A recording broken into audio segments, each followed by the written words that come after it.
Hello students, myself Professor Vinod Shigre.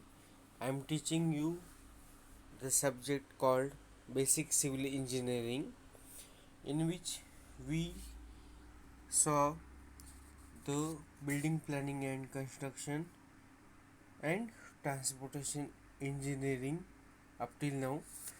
Now today we are going to start the third unit of our syllabus, that is environmental and water resource engineering, in which we are starting the first point, that is environmental engineering, and in which the water supply engineering. Let's see what is meant by environmental and water supply engineering in detail. First, what is meant by engineering or environmental engineering?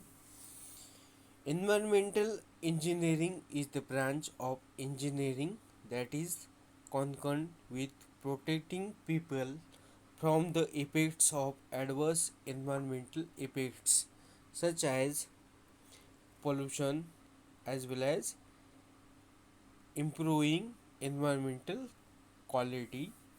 Environmental engineers work to improve recycling, waste disposal, public health, and water and air pollution control. Environmental engineering deals with the study of water supply and sanitary system, is called as environmental engineering, in which the engineer taking care of controlling different types of pollutions like air pollution, water pollution, and protecting public from different types of diseases, all by controlling the different aspects like water supply and sanitary system. Water supply means distribution of water to domestic and industrial purposes, and sanitary system is the uh, the उसमें क्या होता है कि the disposal of the waste coming from the domestic and industrial in proper manner, that is sanitary system. The disposal of the used water or waste from the domestic, that is the waste coming from the houses and industry in well manner, that is sanitary system. It is all studied in the branch of civil engineering, that is environmental engineering. Then the definition of main topic, that is water supply engineering, the branch of engineering which deals with the design, construction, and maintenance of different structures for providing facilities like water supply, is called as water supply engineering. The branch of civil engineering which deals with the design, construction, and maintenance. Design means the proper utilization of different kinds of members at proper places, that is design. The optimum use of material, that is design. Then construction of different systems for distributing of water from source of water to the houses, industries, etc., and maintaining the water supply systems in proper way. That is altogether is known as water supply engineering. As India is a developing country, water supply plays a very important role for the majority of population. In this unit,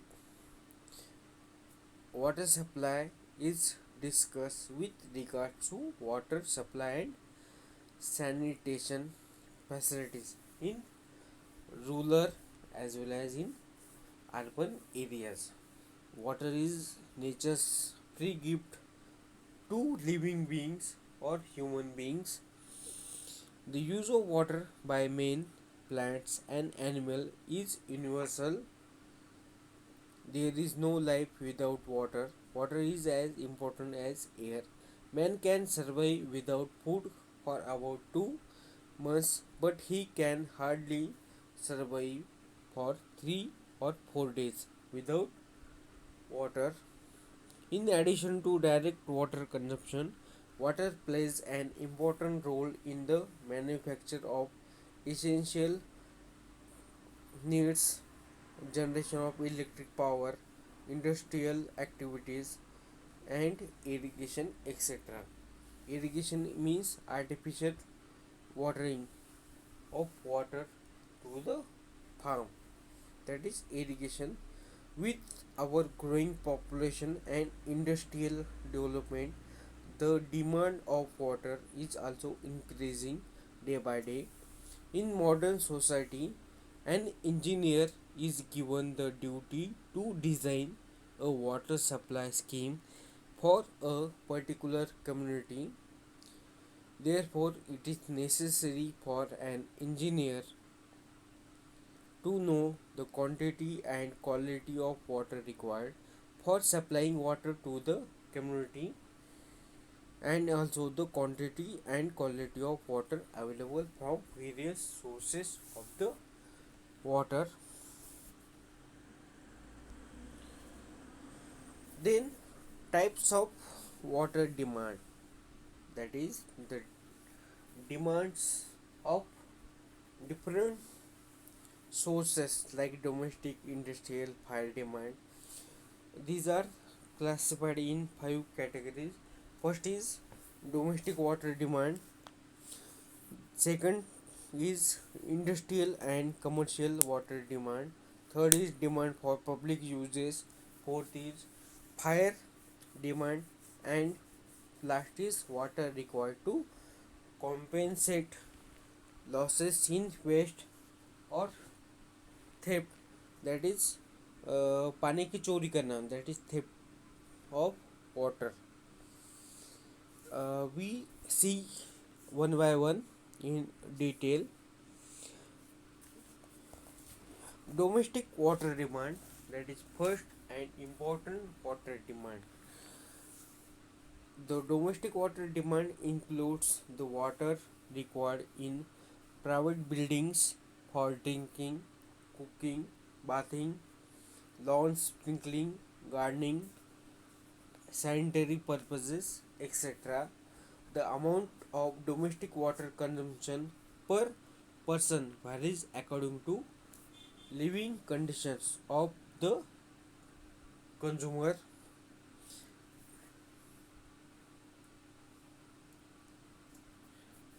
As per Indian standard, in normal conditions in an Indian city, the average domestic water consumption is 135 liters per day per person.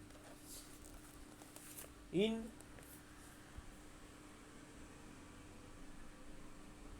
one minute.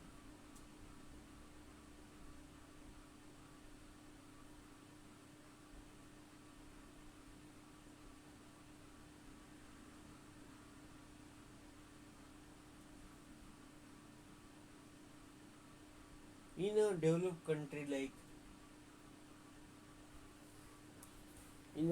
country like America, this figure goes to 340 liters per day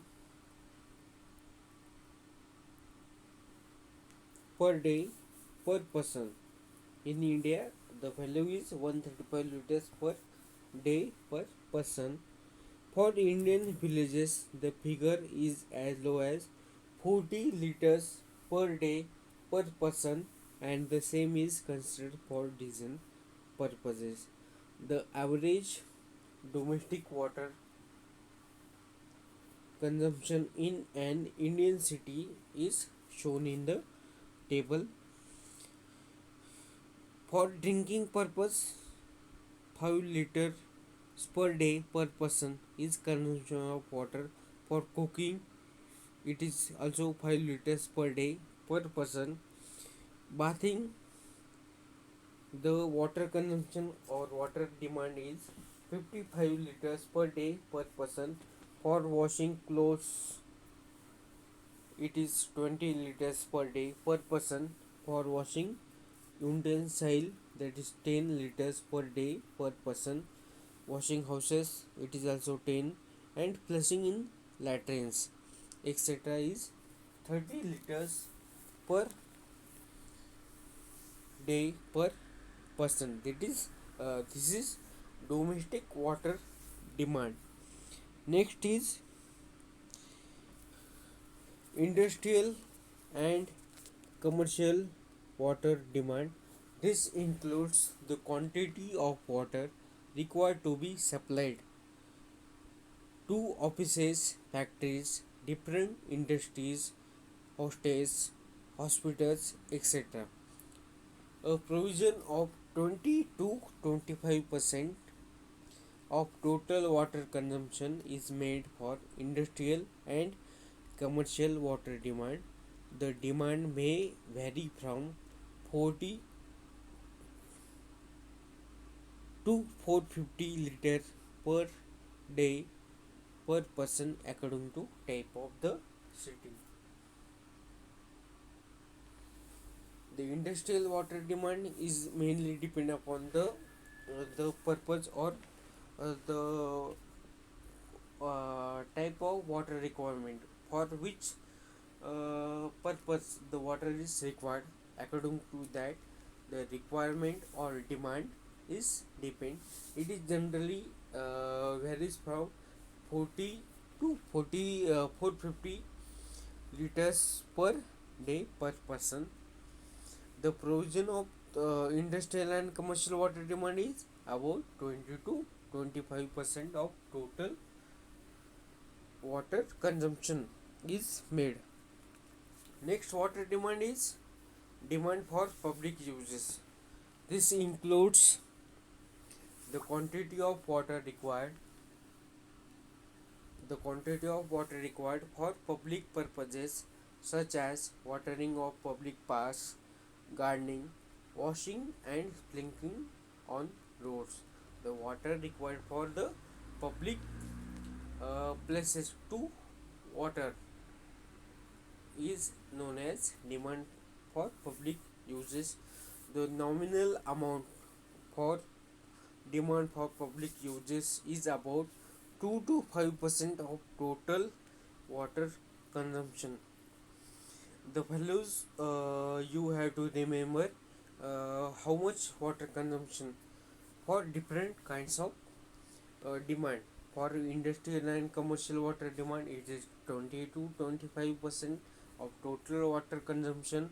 For demand for public uses, it is 2 to 5% of total water consumption. Next demand is fire demand.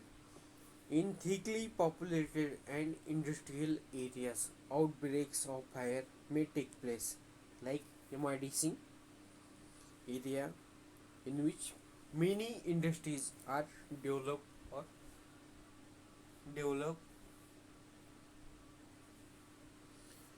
A provision should be made in modern public water supply scheme for fighting fire to make water available for extinguishing fire. Fire hydrants are provided on main water supply. It is about 150 meter apart from the industry. To these fire hydrant pumps can be connected to get the water at high pressure. And last is water required to compensate losses in weight. When we are transporting water from water sources to the different needy places like domestic use, industrial use, in which due to cracking or breaking of pipelines, there is waste of water is happen. that requires minimum or provision of water is given to this is about negligible.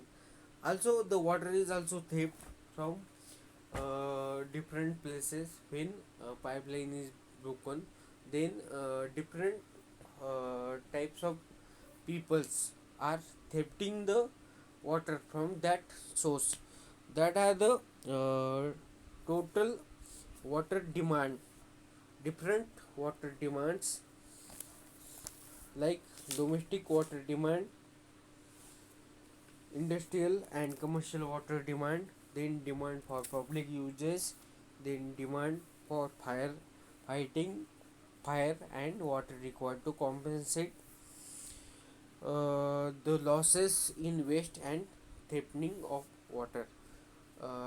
This is a nominal introduction of water supply and different types of water demand. And the water supply engineer or environmental engineer have to consider the quantity and quality of water to be supplied to the rural as well as urban areas according to purpose and need of the that areas. That's why the different demands we see in today's lecture. In next lecture, we see the population forecasting method, in which how to forecast means after some decades what is how much the increase in the population.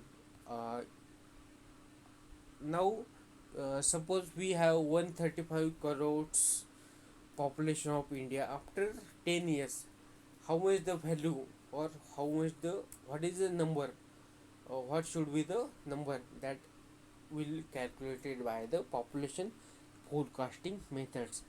We will see in detail about population forecasting methods in next lecture. Today we will stop, in which today's lecture we saw the different types of water demand